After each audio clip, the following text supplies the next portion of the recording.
2011 Aveo. Gonna be doing the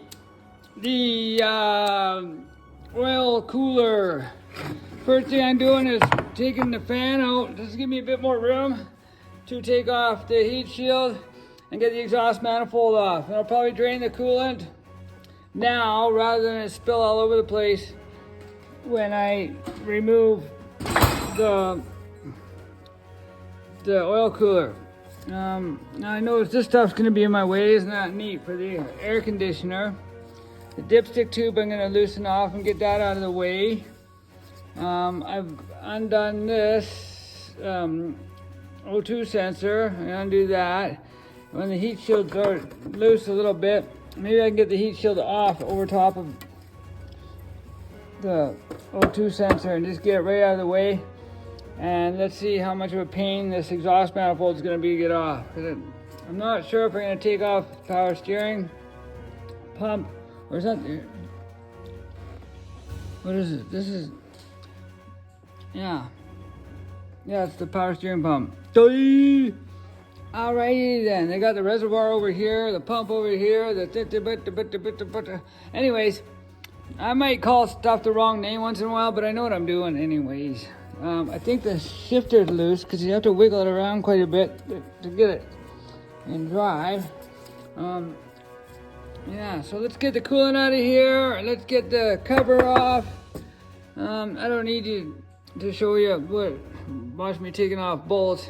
I'm just gonna narrate the job. I do this for the customer's sake so they can see what I do to their vehicle. I mean, there's a lot of shady mechanics out there that say they did stuff they didn't do, so I like to document everything I did do, and that way I can't get blamed for something I didn't do later either. So, and it's fun for the customer to see what I did to their car. 2011 Aveo, we're doing an oil cooler re.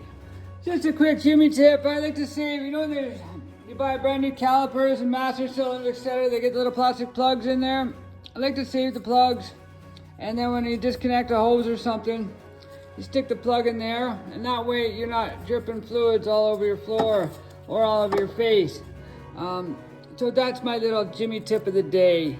Okay, I had to take off the bracket here for the power steering to get the heat shield off, and took a lot of wiggling to get that out of there.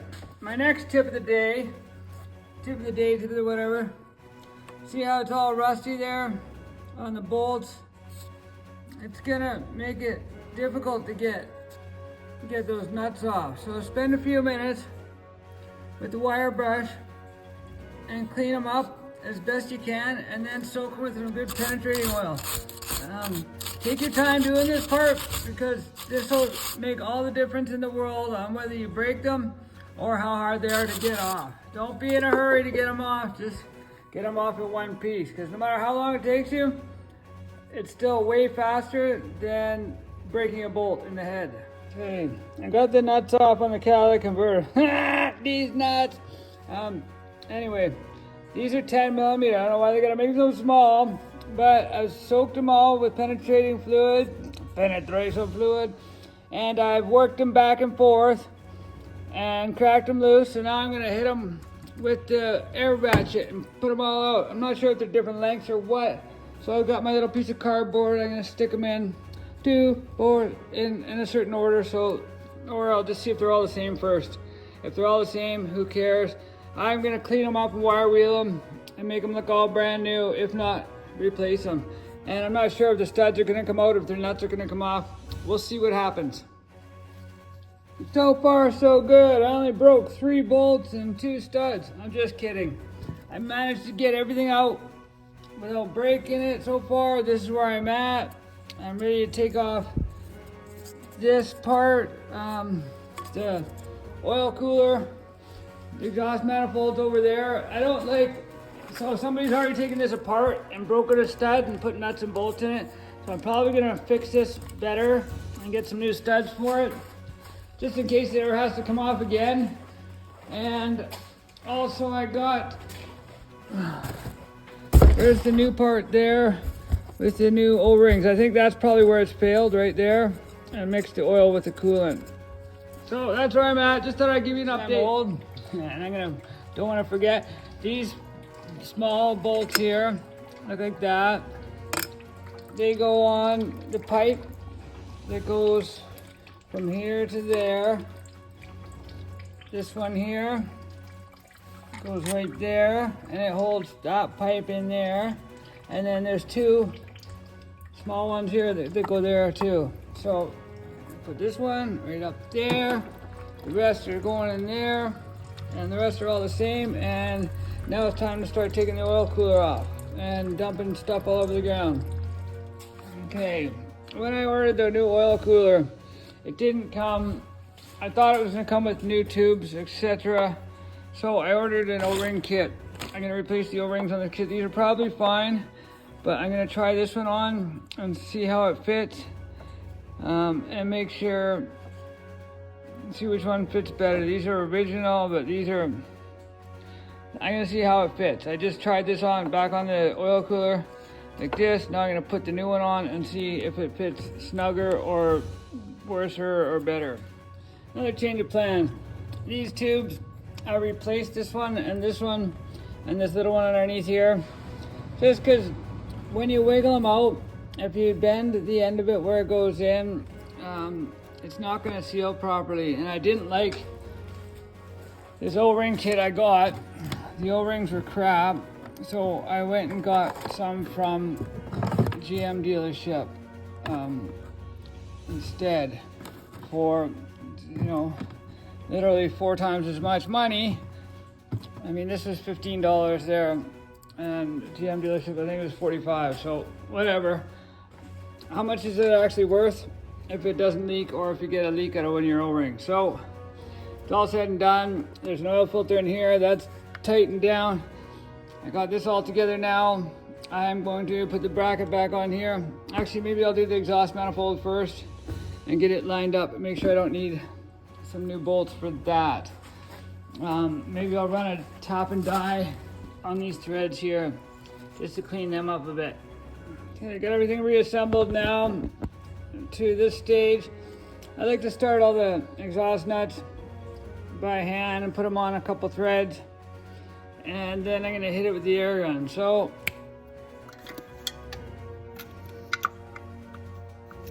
okay, let's torque these. I'm going to torque them from the inside out, upside down, you turn me. 18 foot-pounds. 18 big foot-pounds or little foot-pounds? Bigfoot. Click. My torque wrench doesn't have a very satisfying click. Like, there it is. I don't know. Maybe the click gets bigger when the higher the torque setting. 18 foot-pounds isn't a very high, a very large torque.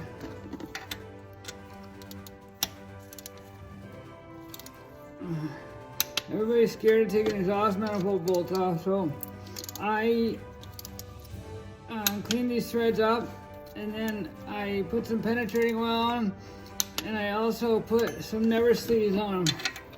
So that way the next guy who's got to take it apart will be like, oh wow, this is super easy. There we go. Click, click, click, click, click, click, click, click, click.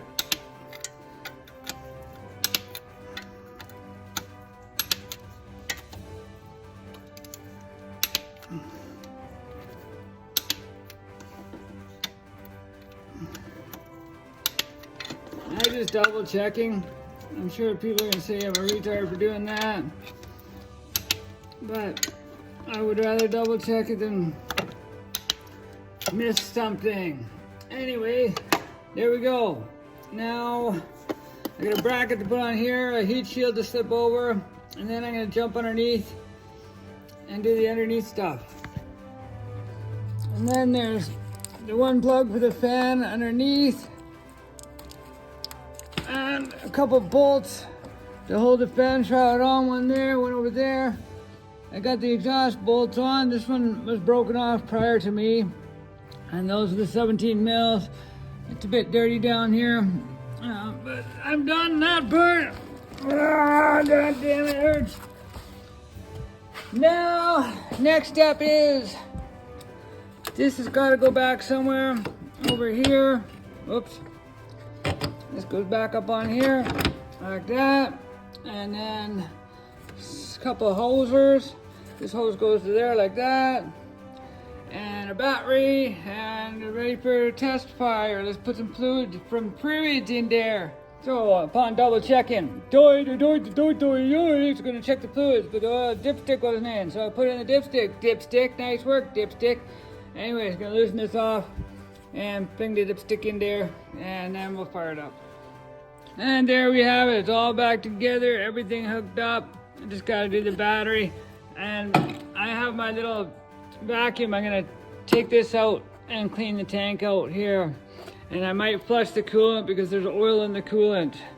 So I'm gonna go get, I have a little shop vac that I especially use for sucking out dirty fluids like that. It's not here, and I lost my wallet. I think I left it at home, so I'm in a bit of a panic to go find that. Not that I have any money, but it's got my ID in it. So I'm gonna go get my vacuum and then let this sit overnight. I did put some gasket goop on a couple spots where the hose bolts to there and bolts to there. So I'll let that dry anyways and leave it. And I'm gonna go look for my wallet and get my shop vac, and I will come back either later or tomorrow. Here's my tip of today, because this vehicle, the gaskets went on the oil cooler. It means it mixed oil with the coolant and coolant a little bit with the oil. So it's always handy. Look for these at a garage sale. You pick them up $5, $10, whatever. Don't put a bag in it. Just use it for wet stuff. And that way you can stick this in here and suck the dirty oily coolant out and keep it for that kind of stuff. It's great to have one of these dirty vacs around. I'm not going to bother recording this because it's loud and annoying, but I'll show you the end result. See how dirty that is? That's black oil in there. Let's clean it out. I also took off the tank to clean it. Then I'm going to put water in it and flush it out and then judge it from there. But oil floats, so all the oil in the system is going to naturally find its way into this coolant tank reservoir. So you don't have to worry about, I mean, there might be an oil coating on the inside of the coolant system, but we'll see what happens when I top it up with water. And I'm going to take it for a good 20-30 minute drive and then come back and check all the fluids. So I'll show you what it looks like now and after I get back from checking all the fluids. There's a bit of staining on the top of the tank here, but I use brake clean and degreaser and everything, and that's not coming off, so it's fine. If you look through this hole too, it's pretty clean too. So I spent about half an hour, 40 minutes cleaning this tank on the inside. I mean, I could have bought a new one, yes, had I thought about ordering it, but this is just as good. Okay, bye-bye. Okay, here's first startup.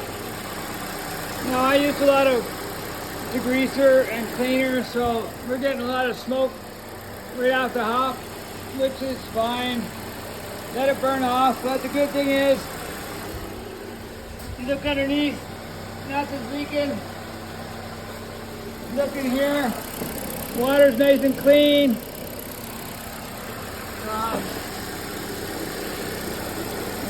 What's this?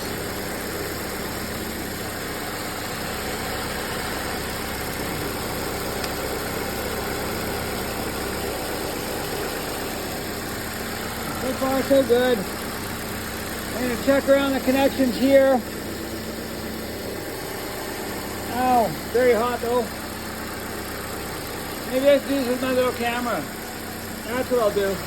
Or I'll just wait and check the fluids instead of burning my hand. Whoa, don't breathe in the smoke. It's not good for you. I got the door wide open and whatever. Hopefully I'm not going to end up dead. But look underneath the lights. Look at that. That looks cool. Okay. Bye for now.